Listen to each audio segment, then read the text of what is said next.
धाम में विराजता श्री हरिकृष्ण महाराज, राधा कृष्ण देव, लक्ष्मीनारायण देव, श्री धर्मदेव भक्तिमाता वासुदेव पावन सानिध्य में अपवित्र सभा मंडप में समग्र दक्षिण देश विभाग सत्संग महासभा प्रमुख विद्वान सद्गुरु स्वामी श्री नवतो प्रकाश दासजी स्वामी जन्मदिवस निमित्ते शुभेच्छा आपवा अपनी सभा में उपस्थित बंधेला कोठारी स्वामी श्री देवप्रकाश स्वामी, डाकोर फुलहाश्रम पधारेला सद्गुरु स्वामी श्री भानुप्रकाश स्वामी, श्री डी स्वामी, तेज उपस्थित सर्वे आदरणीय विद्वान धर्मनिष्ठ संतो, उपस्थित विशेष महानुभावों में पधारेला माननीय श्री दीक्षा पटेल, श्री रणछोड़ भाई, तेमज वर्ताल विषय अनन्य प्रीति से भाव से निष्ठा जेवा तमाम श्री हरिना लाडीला वाला भक्तजनों, आप सौ ने सौ प्रथम हमारा अंतरना भाव थी जय स्वामी।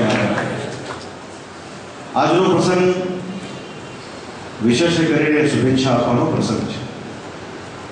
आ प्रसंग अंदर थी हरिकृष्ण महाराज ने संभाळे अपना सौना लाडीला एवं सत्संग महासभा प्रमुख शास्त्री स्वामी श्री नौतम स्वामी हमारा हृदय थी खूब खूब अभिनंदन शुभेच्छा तेमज भगवान चरणों में प्रार्थना है कि एमने भगवान खूब दीर्घायुष्य आपे और खूब सारो स्वास्थ्य आपे एवी शुभेच्छा है मारी। आ प्रसंगे सौ संतोए भक्तोए પોતાના અભિપ્રાયો રજૂ કર્યા છે। સ્વામી માટે જેટલી વાત કરીએ એટલી ઓછી છે। આપણા સદગુરુવર્ય ગુરુદેવ એવા શ્રી ગોપાળાનંદ સ્વામી, તેના સાળંગરો બેરાતા શ્રી કષ્ટભંજન દેવ હનુમાનજી મહારાજ, વર્તાવિહારી હરિકૃષ્ણ મહારાજ, લક્ષ્મીનારાયણ દેવ, વેલેરાવાસી શ્રી મદન મોહનજી મહારાજ, ગોપીનાથજી મહારાજ, તેમજ જૂનાગઢ નિવાસી શ્રી રાધારમણ દેવની એટલી બધી કૃપા છે એમની ઉપર कि आखो सत्संग जेमना माटे गौरव लई शके एवं व्यक्तित्व है स्वामी नौतम स्वामी। जेम आपणे कोई विषयનું संशोधन करवू होय तो एन्साइक्लोपीडिया में बधी वस्तु शामिल होय छे। कारण वर्तालवासी लक्ष्मीनारायण संप्रदायનું एन्साइक्लोपीडिया हालतुं चालतुं जो कोई होय ने ते અમારા નૌતમ स्वामी છે। संप्रदायની उत्पत्ति ત્યાર પછી संप्रदायની जे कई परंपराओं श्री महाराज स्थापित करी, बे देश की गादी की स्थापना करी, परमहंसोना मंडलों बांध्या, धर्मादानी पद्धति, चिठ्ठीनी पद्धति, मंदिरों बांधवा, मंदिरों में केवी मूर्ति पधरावी, अपना संप्रदाय નું કયું શાસ્ત્ર, કેવી રીતે સત્સંગે વર્તવું, કેવી રીતે એનો મહિમા સમજવો, આ તમામ બાબતોની ઝીણવટમાં ઝીણવટપૂર્વક માહિતી અને સૈદ્ધાંતિક માહિતી જો સંપ્રદાય લેવલે કોઈને કહી શકાય તો એ છે આપણા સ્વામી નૌતમ સ્વામી। એટલે સ્વામીનું જેટલું લાંબુ જીવન હશે એટલું સંપ્રદાય માટે ખૂબ સારું હશે। રણછોડભાઈ વાત કરી પ્રમાણે વિશ્વ હિન્દુ પરિષદ સાથે વર્ષોથી સંકળાયેલા હતા।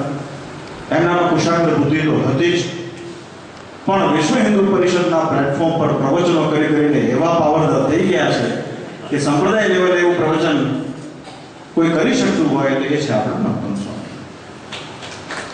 એમના પ્રવચનની આપણે હમણાં એક ઝલક સાંભળી જેની અંદર वारे वारे वर्तालो महिमा, श्रीजी महाराज पधरावेला लक्ष्मीनारायण देव एनो महिमा, आ स्थान में करेला श्री हरिए चरित्रों महिमा ए स्वामी बहुत सारी रीते सौ भक्तों ने संभळावे छे।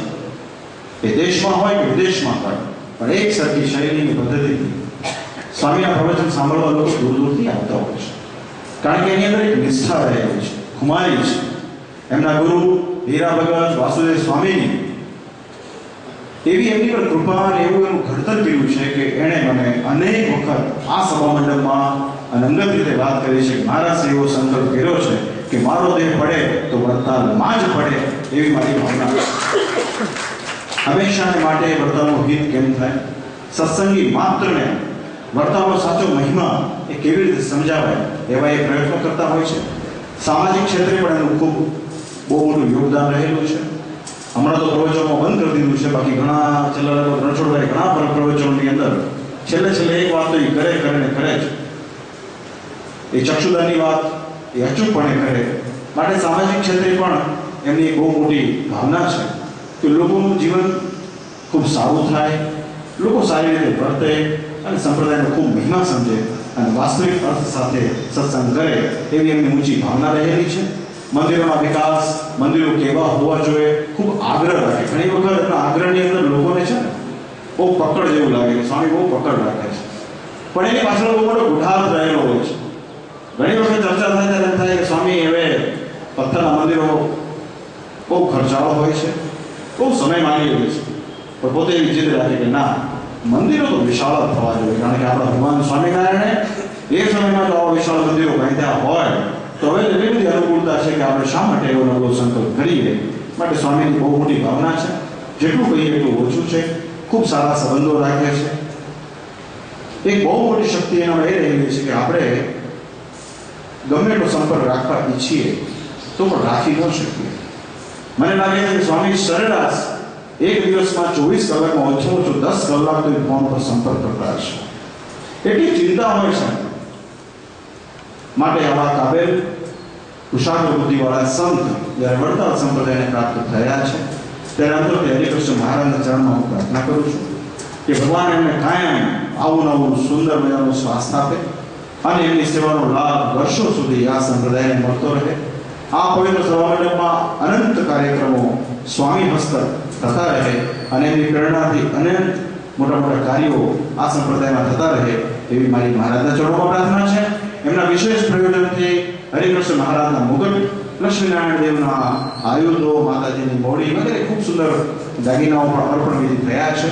માટે એવા અનેક કાર્યક્રમો એમના દ્વારા વર્ષો વર્ષ થતા રહે અને દર વર્ષે પોતાનો જન્મદિવસ વડતાલના સભામંડપમાં એ જે ઉજવે છે એવું કહેવાય છે કે કોઈ પણ વસ્તુ પદાર્થ જ્યારે શ્રી કૃષ્ણ ભગવાનને અર્પણ થઈ જાય છે ત્યારે એ નિર્ગુણ થઈ જતું હોય છે. જન્મદિવસ સ્વાભાવિક છે કે એક શુભેચ્છા આપવાનો પ્રસંગ છે. માતા પિતાની હાજરીમાં લોકો ઉજવતા હોય છે, મિત્રોની હાજરીમાં ઉજવતા હોય છે, એનો આનંદ જુદો હોય છે. પણ સર્વદા સર્વ પ્રકારે પ્રગટ એવા હરિકૃષ્ણ મહારાજના સાનિધ્યમાં જ્યારે જન્મદિવસ ઉજવાતો હોય, ભક્તોને ભેળા કરીને સંપ્રદાયની વાત થાય, સિદ્ધાંતોની વાત થાય, ત્યારે એ જન્મદિવસ પણ નિર્ગુણ બનતો હોય છે. માટે એમને અમારી ખૂબ ખૂબ શુભેચ્છા છે. ખૂબ ભગવાન એમને સારું સ્વાસ્થ્ય આપે અને ખૂબ સારા સારા કાર્યો એમના દ્વારા કાયમ થતા રહે એવી પ્રભુ ચરણોમાં પ્રાર્થના કરી વિરમું છું. અસ્તુ. જય સ્વામી.